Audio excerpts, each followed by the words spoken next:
Hello there, everybody. Welcome back to the channel. Today we're going to be watching and reacting to another China Insider video with David Zhang, I think is how you pronounce it. The title of this video is "A Land of Scams, Fakes, and Lies." Ooh, how scandalous, how saucy.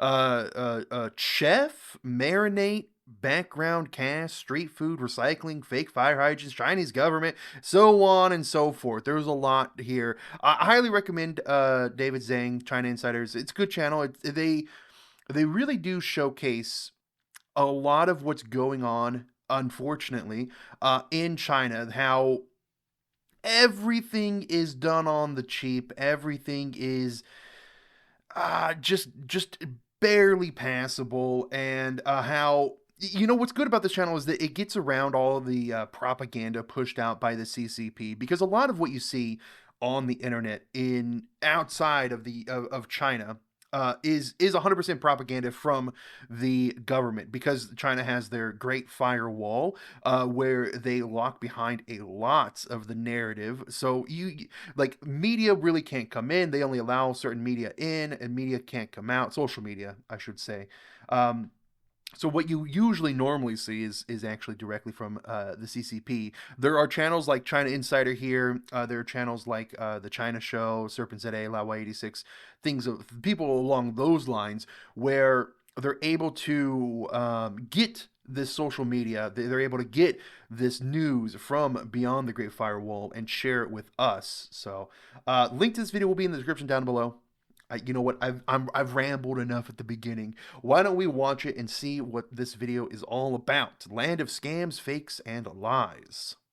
我现在一年呢能赚个2、3千万，我给你介绍个小生意，只需要你投入300块钱，一个月呢能让你赚个2、3万。 Today's Land of Fraud video exposes all the fake celebrities and internet like influencers in China, part 2, but first we're going to focus on the fake food influencers. This account named Chef Who's Big Bowl of Braises makes street-style videos selling food, and he claims to be just a regular guy, but occasionally shows off his BMW car key or a nice watch. Now, if you ever doom scrolled on Instagram or on TikTok, you definitely have seen some of these videos. They're like the street-style cooking videos, the POV ones. Those are quite popular even on Western social media. And before continuing, make sure to subscribe to the channel if you haven't already, as we do these deep dives every Western single week social on media. China. Geese? This creator garnered 700,000 fans in a short time. And this small-time stall even got customers allegedly from Beijing or Guangzhou, distances thousands of kilometers away. The idea is to portray this type of small business, which can go viral anywhere in the country. Now, this subtle flex is just the latest sort of trendy ways in which the fake influencers are trying to gather attention in China and essentially go viral this way.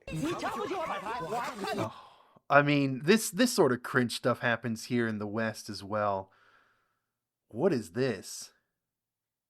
Are they saying the same thing? Is that what's going on? You look down on me during street food, I look down on your 9 to 5? Influencers are trying to gather attention in China and essentially go viral this way.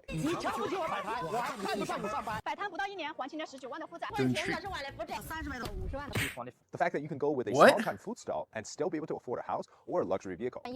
That's not even possible. This is clearly a lie. But again, they're probably just doing this for social media clout. What they the reason they're probably able to afford this sort of thing is because of social media, right? 3 months and I got a car, a Porsche, a Maybach. Come on. Selling courses on teaching people how to add soy sauce and salt to marinate the meat and vegetables. Okay, so here it is. Chat records exposed Master Hui's big pot of stewed food, set up mini traps to harvest students. So it's those like influencer university scam things that you always see. Vegetables. This was likely a scam front that even got exposed on Chinese state media. Braised scam network, Crazy, so to speak. It sounds like everyone can do and make millions of dollars in these dirty street stalls. 你瞧不起我摆摊，我还看不上你上班。今天呢，准备了满满一车的货，总成本800，带你们看一看卖完能赚多少钱？1500块钱。你们觉得这样的摆摊生活怎么样？反正我觉得比上班强多了。收单回家，明天继续加油。反正2年摆地摊净赚50万。2 years I got, what was this? 多了，收单回家，明天继续加油。反正2 years, I got a net profit of 500,000 yuan. 净赚50万吧。负债30万算个屁啊！负债40万，负债50万，60万，负债100万，300多万，负债1000万，我逮他Millions? Millions. Hey, at least that guy was subtle about his flex, but these people, just unrealistic over the top. Look, I'm not against people making money, but this is China we're talking about, so everything can be fake. In some of these videos, they show Yeah. off a line of customers, but the dialogue is not only awkward, they're straight up background cast waiting to be paid. The original creator in China who exposes these, they actually highlight the acting skills of some of the background cast by levels. 这就是青藤级演技，太浮夸了。我排一，没排队就不行，真的。那我给你帮忙，哎，你给我买2份，不行。的大妈多自，他们甚至请来了因为排队 What is going on? 摊主的顾客。 Now, of course, we know that the street food in China isn't so clean. In this video, we see that the after hours, it shows off how the stalls are left behind, the dirty oil and just the dirty everything about it. Oh, dude. Oh, man. 白天吃的时候就油就这样，这是不是也是？可瞅瞅这油，一股油。 That's gross. And it's... 哎呀， Oh! Oh! 哎呀，这味儿没闻到味儿。 I mean, we can give them the benefit of the doubt. Maybe they clean it in the morning? 哎呦，这辣的，哎呦，瞧这辣，这小色仁儿都上来了。千万不要吃，真的。 Never eat it? Yet somehow the fake influencers are doing so well in China that they're making millions of dollars out of this. Oh, we saw this video. This is like the weird transportation of dead chickens. This restaurant does it. They filter out the oil from old customers, give it to the new ones, and then rinse and repeat. Oh, dude, come on. Oh, no. I guess, of course, there's no rinsing, just repeating. Another case here in a Japanese restaurant in China recycles customers' leftover ingredients and reuses them. And this video here we see, it shows that the employees are sorting the dishes they brought back to the kitchen. The uneaten shrimps are put into another container, and the ice is poured into a bucket, of course, already has some ice in it. So you know this isn't the first dish they're doing it. Some of the internet users question whether the recycled ingredients are only for employees to eat, but the blogger replied that even if the employees have the opportunity to eat them, they'll cook them ahead of time and they'll eat them secretly. China is the land of fraud, and you can hear the geese in the background. I got a beautiful background today, the beautiful sceneries. Definitely not fake, of course. First, let's set the stage for the extent of the fakery. Fake fire hydrants, it's when you need it the most that the fakery will fail you. We've seen a lot of this. There's a lot. This is tofu dread construction at the extreme right here. Cost cutting, Another aspect of this, of course, corruption. is the Chinese government, and in which they create this culture around fakes and facades. For example, the beautiful imagery of what China is today, right? So recently, iShowSpeed, the live stream, well, as it turns out, they did. I absolutely hate iShowSpeed. I really don't like them. Get paid to go to China. Slips, what's up, bro? Are you still in China? All these major influencers got paid to go to China. What are you talking about? Did you get paid by the government? You can just keep it a buck, bro. Keep it a buck. You get paid by the Chinese government. They all did. 5 million. Yes, I made 5 mil. Slips, send me the wire then. Let me get half.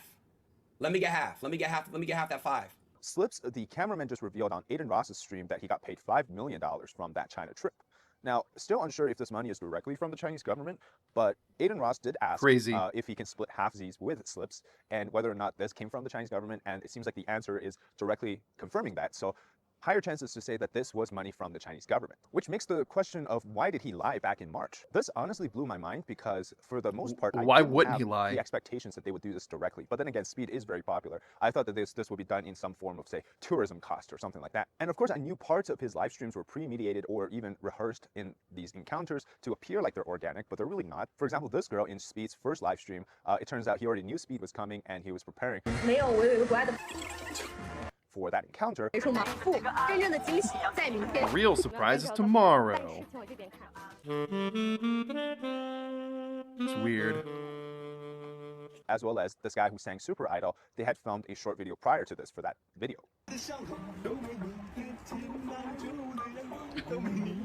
I just couldn't imagine the degree in which the CCP would go about doing this. But it does fit the idea that China needs to appear like they're so far ahead and so much better, right? And what better way to do so than to use money for this? Exactly how much are we talking about? Well, it seems like at least $5 million. I mean, it's clear. We've seen other videos. I mean, it's clear these influencers are paid directly from the CCP. It's just a known tactic of what they do. I mean, again, it's in order to push propaganda. In China have just white buns for lunch, while others have plates of food for fraction or even zero cost.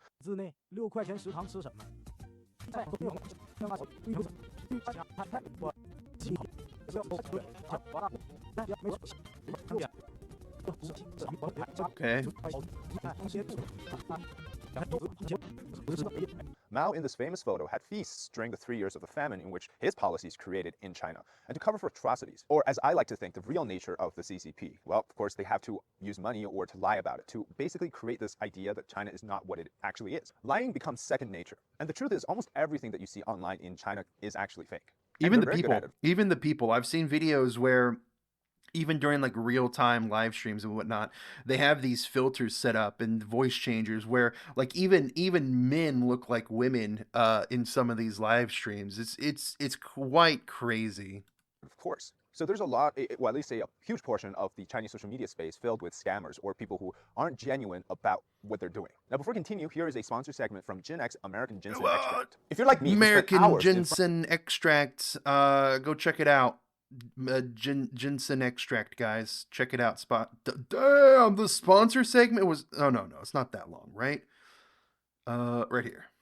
That's gathered from these sob stories that tells how exactly they made their millions of dollars from nothing, and even gave millions of dollars to their ex-boyfriends or girlfriends to show that they've made it and that they're compassionate.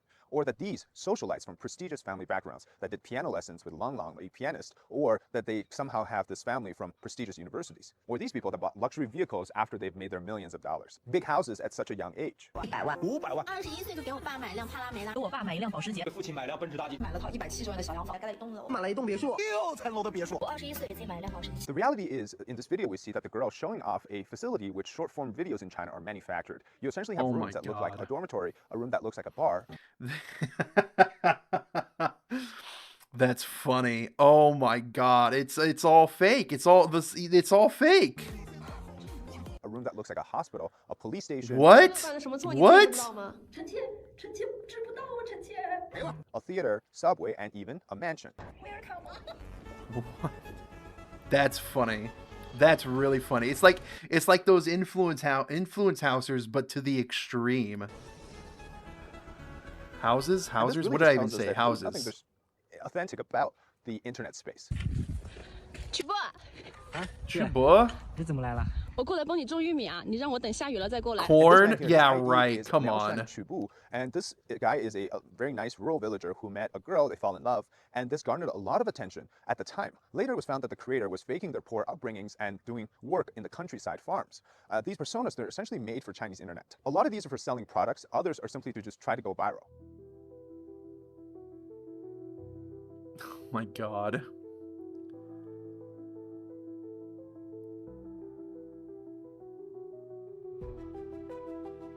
What? And of course, the Chinese civil servants here don't do the actual civil service. They just pretend like they do, film it for the cameras. Here's a few other examples as well.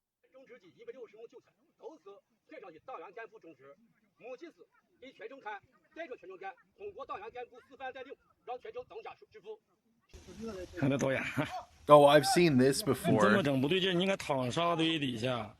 It's because they're always filming propaganda, because it's not even just propaganda for the Western world. It's propaganda for the people inside as well, to continuously lie to the people that everything is better than how it really is.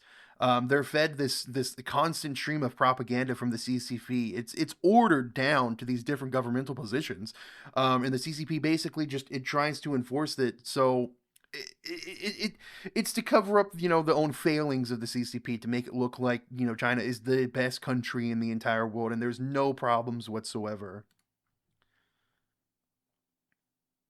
The internet economy is effectively the last bastion of the Chinese economy, and what it encompasses is a lot of, say, e-commerce, live stream selling, as well as trying to create this very, I would call it fast food type of success, or success stories. The idea that today you can't find a job that pays you well, why not try to explore the Chinese internet, where you see videos like this that tell you that within a month or 3 months, you're able to pay off all your debt and you're able to make millions of dollars, buy a BMW. It really benefits everyone that you become part of their massive sort of fakery. Unlike in the West, where traditionally hard work and achieving things based on these hard work results is what builds success, in China, it's really about shortcuts, lying, and appearing like you are successful. This also extends into the political side as well. Just look at the recent criticisms by a U.S. official, deputy political counselor at the UN. Today's meeting is a performative maneuver.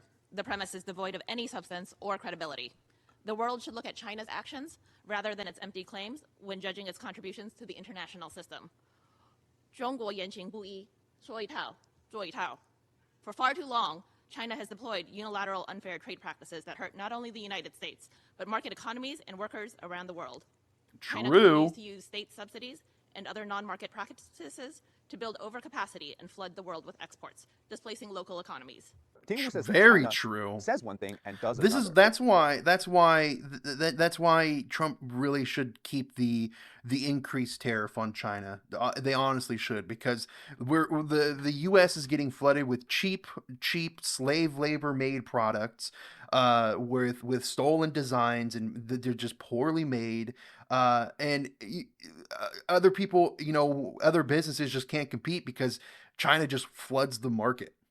Or in Chinese, it's 说一套做一套. The idea is very simple. They promise you something, but they deliver another set of actions. And we see this behavior very much in line with the current modern domestic culture, right, around this whole faking things. The CCP culture today is not the Chinese culture, nor are the Chinese Communist Party equal to that of the Chinese people. Exactly. The CCP is not the Chinese people. Got to remember that. Remember, you got to separate the people from the government. You got to remember that. But that's exactly what they want you to think, right? They think that if you look Chinese or you speak Chinese, then you have to align with, to be loyal to the party. They're very much confusing this idea that loving the party equals loving the country, or vice versa. If you don't love the country, that means, well, you're not loving the party, and that's not okay. Or you could think of it like, just because you want to love the country, it doesn't necessarily mean that you need to love the party, right? And in fact, they struggle on how to bash Miss Ting Wu, the U.S. Deputy Counselor. For example, in this video, it says that she's a Japanese running dog. 有些民进党就是这些叛徒的后代，甘心为日本人服务，当日本人的走狗。 In another video says she's of Chinese immigrants who had become loyal to the U.S. instead. But in reality, she's actually of Taiwanese descent. She was born in the U.S. in Hawaii, and later she moved to California. And I think a lot of this has already backfired. The Chinese deception and lies around the world, it's caused great reputational damage to Chinese people, which is very unfortunate. But like I mentioned, the only way to distinguish yourself from the CCP is to declare that you do not love the party, and it's okay to love the country or the people and its history, but it doesn't mean you have to love the party. And that's what I mean. That's what I say. I love the people. I love the history. I think Chinese history is very, very fascinating. I love the older cultural impacts of China. It's just, unfortunately, right now, thanks to the CCP, thanks to the Communist Party, thanks to like Mao Zedong in destroying the rich culture and history, the current China, you don't really see that, and it's a very, very unfortunate. Be clear to you now why this bizarre modern culture in China exists, because it's very much in line with what the CCP culture promotes. So the land of the fraud is a product of the current system, and well, it's time to reject it. Thanks so much.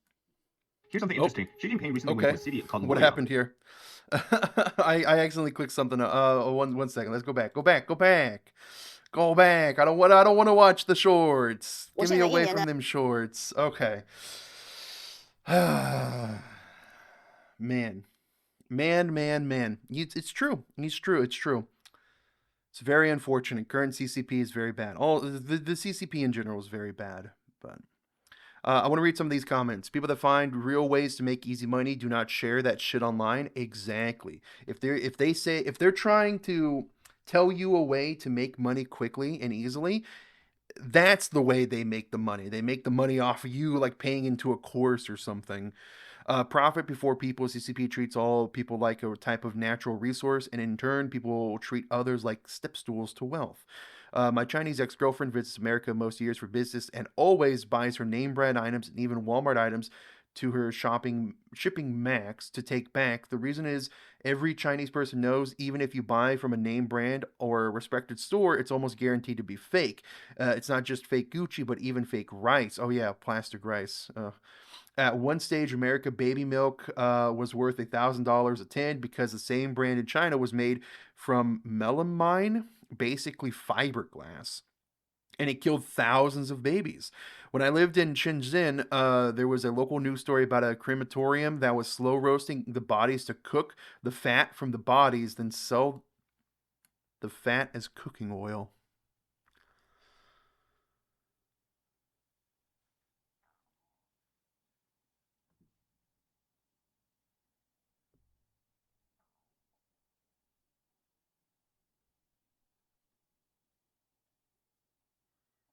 I'm at a loss of words. If that's true, I'm at a loss of words. If that is true, wow. All right, we're done with the video. Link to this video is going to be in the description down below. If you liked my commentary, please like, subscribe, leave a comment, recommend a video, and yeah. I'll catch you next time. Take care. Goodbye.